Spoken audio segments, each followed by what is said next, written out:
Hello, friends, and welcome to Your Daily Detroit. We're recording on Tuesday, March 29th, 2022, and today we're talking about small business. If you have a brick and mortar spot that you want to get started in Detroit, Highland Park, or Hamtramck, well, this is the episode for you. And even if you don't, I love talking about this program because so many of the businesses that people have grown to love in Detroit, they've been touched by Hatch Detroit. So let's just jump into it. Joining me virtually, Vittoria Katanski, executive director, head of things at Hatch Detroit. Welcome. Well, back to Daily Detroit. It's been a while, though. It has. Thanks for having me. Of course. So Hatch Detroit is a thing that has been serving small businesses for a long time. In case people aren't familiar, can you kind of set the table when you got started? I mean, it's been so many years, I've literally forgotten the year. Yes, it's been 2011 that we started working with small businesses in the city of Detroit. I joined the team in 2012, though. And the contest has, helped a lot of businesses over the years, right? It has. So originally we started out just as a contest that would happen yearly. And we would award a small business a $50,000 cash award along with some of the pro bono services that small businesses need to get started, such as legal support and some marketing support, some construction guidance, and things like that.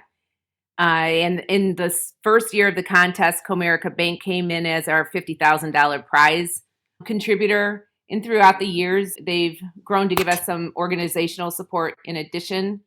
And now we've upped the prize to $100,000 for a small business to open in the city of Detroit, Hamtramck, or Highland Park. And that's exciting. And if people don't know, there are a number of businesses that are still open today that have, made major, impacts in the small business community in Detroit that either won the contest or have connections to the contest. Absolutely. We've helped to open, or at least have gone through our doors, 49 businesses in the 9 years of the contest that we had. Several of those are still open, and we have others opening as we speak. Some notable ones, I guess, Baobab Fair. We have Cooking with Q, Sister Pie, La Feria. Just a few offhand, and I could go on. You know how I can go on.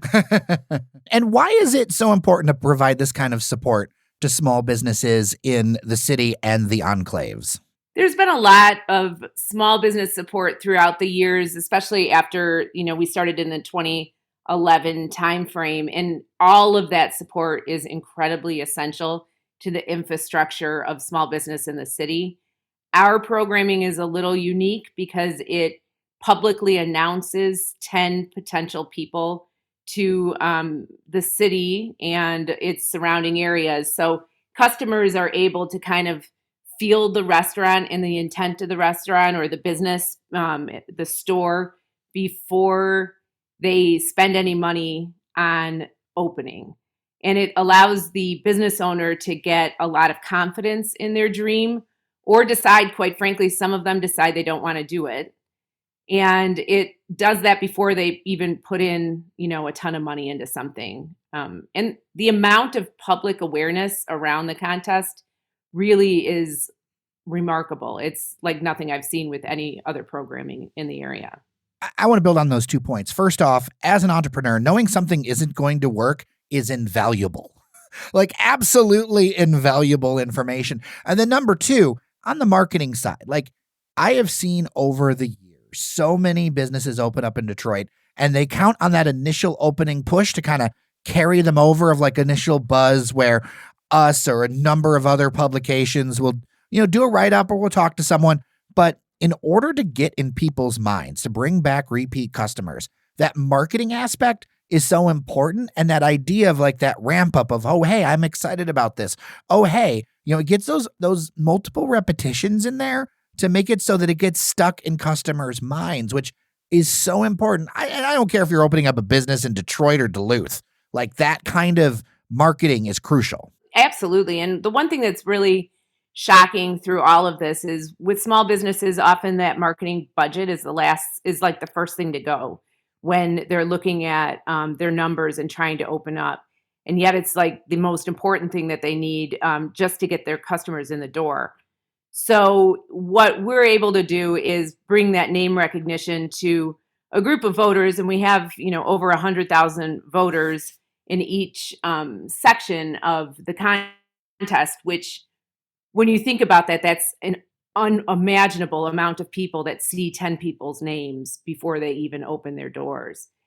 And then after that, that any information on them is followed up with being a Hatch provider or a Hatch Detroit alumni. And that's been incredibly helpful for them as well. They're part of a community then that we can also push their agenda and their information and their the news about their business forward while they're open and beyond.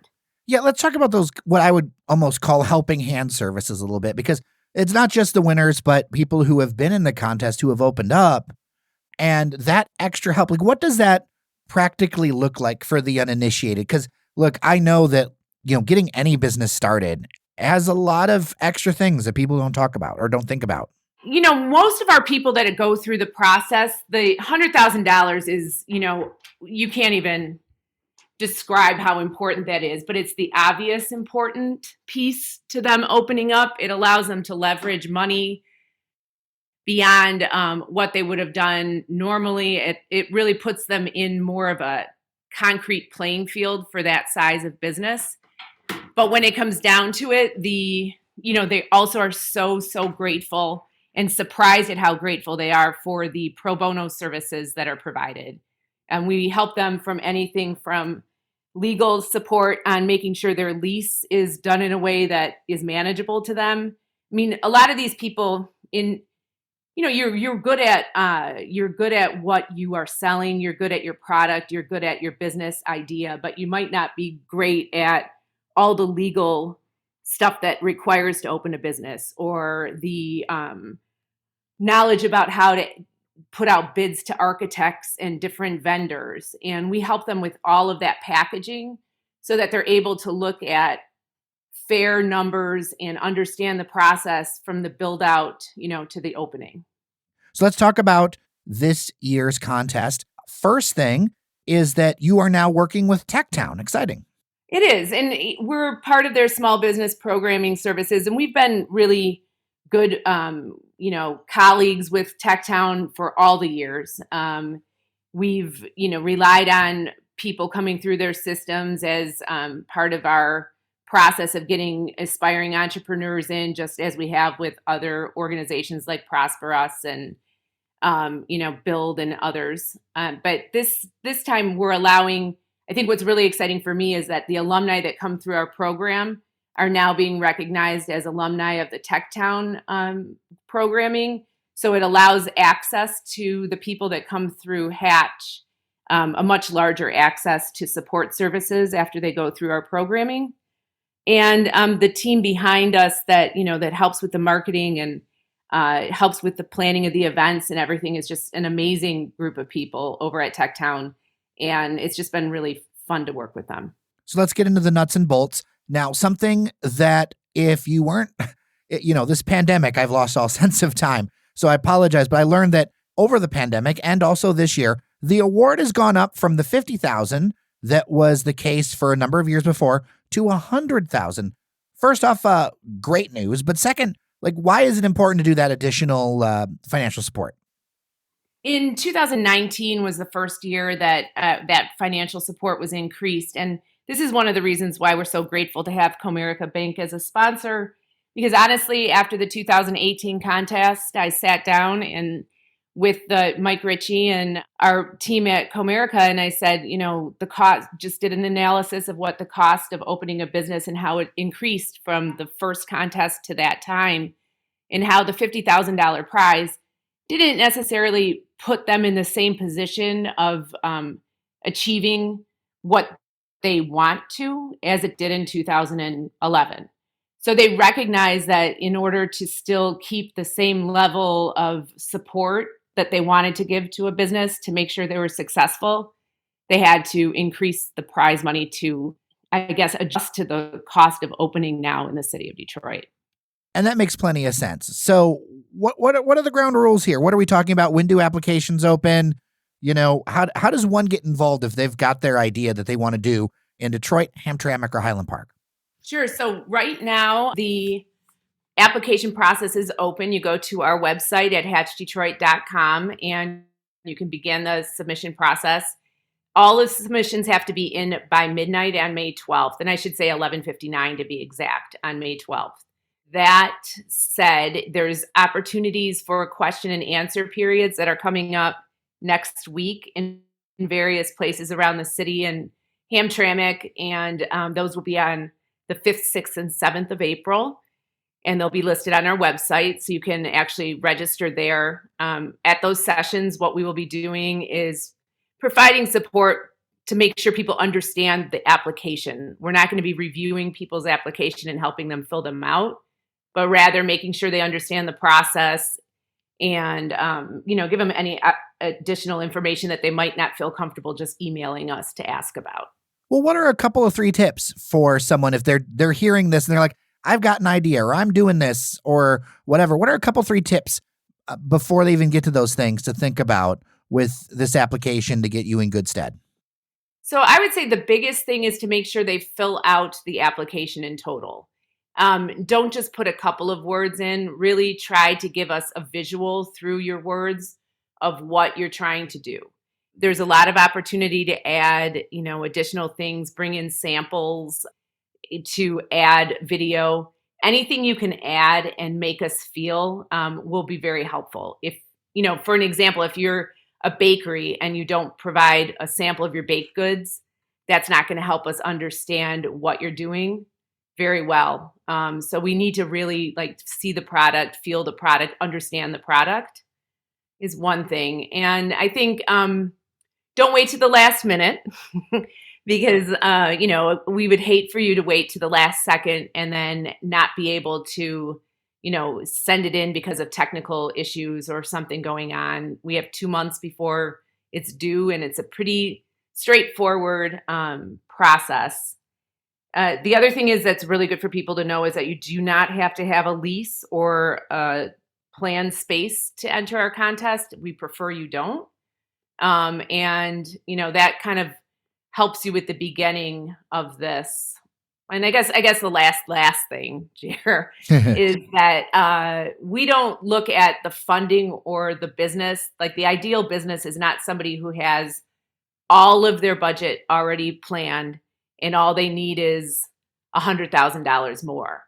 Our ideal business is starting so that they need this $100,000 to really seed the rest of their development. They may have some savings, they may have some investors, they may have, other things, but it's really better if we help them from the beginning versus the stamp at the end.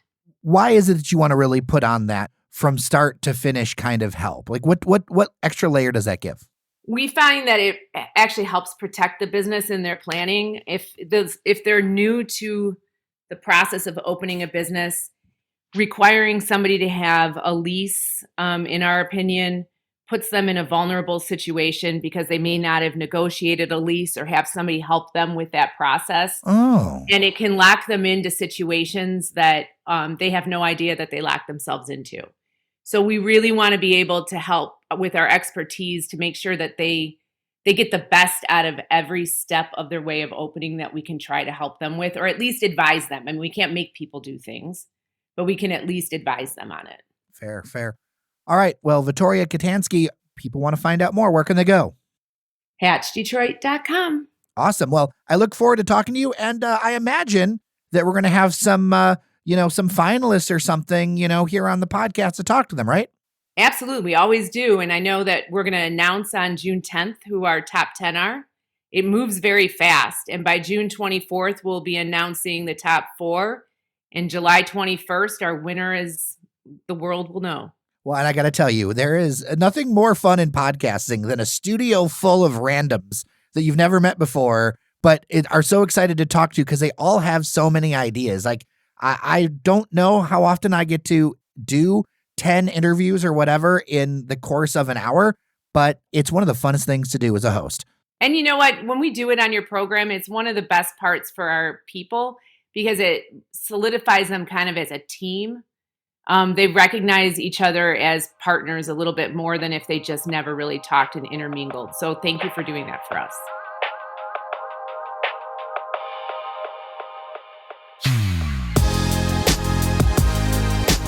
All right, and we are done for today. Thank you so much for listening. If you haven't already, consider buying us a coffee. Buymeacoffee.com/Daily Detroit. And if that's not up your alley, think about leaving a review on Apple Podcast or Spotify. It'd be most appreciated.